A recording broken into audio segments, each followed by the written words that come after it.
دوسری بار فتح ہوا اور سلطان سلیمان نے پھر سے زاپولیا کو ہنگری کے تخت پر بٹھا دیا۔ اب چونکہ ترک فوج نے فرڈینینڈ کی فوج کے ساتھ کوئی جنگ نہیں لڑی تھی، اس لیے سلطان سلیمان کو خطرہ تھا کہ کہیں اس کے واپس جانے کے بعد فرڈینینڈ پھر سے ہنگری کے دارالحکومت پر حملہ کر کے قبضہ نہ کر لے۔ سلطان سلیمان نے سوچا کہ کیوں نہ آسٹریا کے دارالحکومت ویانا کا محاصرہ کر کے فرڈینینڈ کو سبق سکھایا جائے، کیونکہ ویانا ہنگری کے دارالحکومت بوڈا سے کچھ زیادہ دور نہیں تھا، کیونکہ اگر ویانا فتح ہو جاتا تو یورپ میں مزید آگے جانے کا عثمانیوں کو موقع ملتا۔ اس وقت آسٹریا کا شہنشاہ چارلس پنجم یورپ کا سب سے بڑا بادشاہ تھا۔ وہ اسپین، نیدرلینڈ، سسلی اور جرمنی کی مملکتوں کا واحد اور تنہا مالک تھا۔ ویانا کے محاصرے کے وقت وہ اٹلی میں فرانس اول یعنی کہ فرانس کے بادشاہ کے ساتھ جنگ میں مصروف تھا، اس لیے ترکوں کے مقابلے کے لیے کوئی فوج نہ بھیج سکا اور آسٹریا کو صرف اپنی ذاتی فوجی قوت پر بھروسہ کرنا پڑا۔ چنانچہ محاصرے سے قبل ہر 10 آدمیوں میں سے ایک کو فوج میں بھرتی کیا گیا۔ ہمسایہ ریاستوں نے فوجی دستوں سے مدد کی، لیکن پھر بھی یہ فوج ترکوں کے مقابلے کے لیے بالکل ناکافی تھی۔ فرڈینینڈ نے مجلس سلطنت سے مدد کی درخواست کی، جس نے صرف 12,000 پیدل اور 4,000 سوار فوج بھیجنا منظور کیا۔ مجلس کو بمشکل یقین دلایا جا سکا کہ سلطان سلیمان ویانا کی طرف پیش قدمی کر رہا ہے۔ بہرحال جلد ہی یہ معلوم ہو گیا کہ آسٹریا اتنی فوجیں جمع کرنے سے قاصر ہے جو ترکوں کو آگے بڑھنے سے روک سکیں، اس لیے عیسائیوں نے اب صرف دارالحکومت کی حفاظت کی تیاریاں شروع کیں۔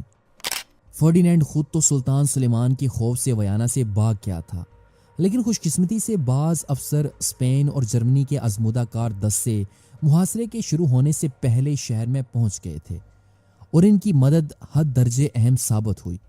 ویانا کے فوجی دستوں کا سپہ سالار کانٹ ڈی سام تھا اور مدافعت کی اصل نگرانی اسی کے ہاتھ میں تھی۔ ترکوں کے ویانا پہنچنے سے پہلے ہی تمام تیاریاں مکمل کر لی گئی تھیں۔ شہر کے چند مقامات زیادہ تر بوسیدہ حالت میں تھے۔ فصیل بھی ایک تھی جو بمشکل 6 فٹ موٹی تھی، چنانچہ وہ تمام مکانات جو فصیل سے بہت قریب واقع تھے گرا کر زمین کے برابر کر دیے گئے۔ شہر کے اندر مٹی کی ایک نئی دھس تیار کی گئی۔ دریا کے ساحل پر خندق کھود کر لکڑی کے بڑے بڑے مضبوط لٹوں سے بار لگا دی گئی۔ سڑک کی سنگی پٹریاں بھی اکھاڑ لی گئیں تاکہ دشمن کے گولوں کا اثر زائل ہو جائے۔ سامان رسد اور گھوڑوں کے لیے چارہ فراہم کرنے کی غرض سے متعدد ٹولیاں گرد و نواح میں بھیج دی گئیں۔ پھر اس خطرے سے کہ محاصرہ زیادہ دنوں تک طویل نہ ہو جائے، ایسے تمام لوگوں کو جو مدافعت کے کام کے نہ تھے بلکہ جن کی ذات پر فوجی نقطۂ نظر سے انتہائی بیکار خیال کیا جاتا تھا، یعنی کہ عورتیں، بچے، بوڑھے اور پادری، ان سب کو شہر چھوڑ کر نکل جانے پر مجبور کیا گیا۔ اور جب ترک ویانا کے قریب پہنچ گئے تو آس پاس کے شہروں کو بھی مسمار کرا دیا گیا تاکہ ترک اس سے روک اور پناہ کا کام نہ لے سکیں۔ وہاں کے باشندوں کو ایسے وقت میں بے یار و مددگار ہونا پڑا جب ترک عین ویانا کے قریب پہنچ گئے تھے۔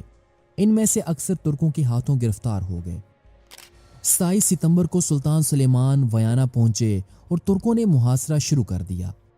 اسی سال کچھ ایسی موسمیاتی تبدیلیاں ہوئیں جو کہ جنگی نقطۂ نظر سے سلطان سلیمان کے حق میں بالکل بھی نہ تھیں۔ وہ تبدیلیاں یہ تھیں کہ اس سال کثرت کے ساتھ بارشیں ہوئیں، جس کی وجہ سے سڑکیں اس قدر خراب ہو گئی تھیں کہ ترکوں کو اپنی بڑی بڑی توپیں ہنگری میں ہی چھوڑ کر آنا پڑا اور اب انہیں زیادہ تر سرنگیں کھود کر دیواروں کو گرانے کی کوشش کرنی پڑی۔ لیکن محصورین بھی ہر مقام پر نظر رکھے ہوئے تھے اور 9 اکتوبر تک ترکوں کی تمام کوششیں بے سود ثابت ہوئیں۔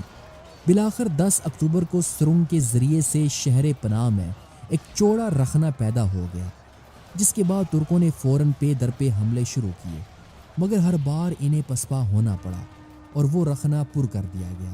اس طرح 11 اور 12 اکتوبر کو بھی ترکوں نے ان مقامات پر جہاں سرنگوں نے بڑے بڑے رخنے کر دیے تھے سخت حملے کیے، لیکن عیسائی ایسی جانبازی سے لڑے کہ ترک شہر کے اندر داخل نہ ہو سکے۔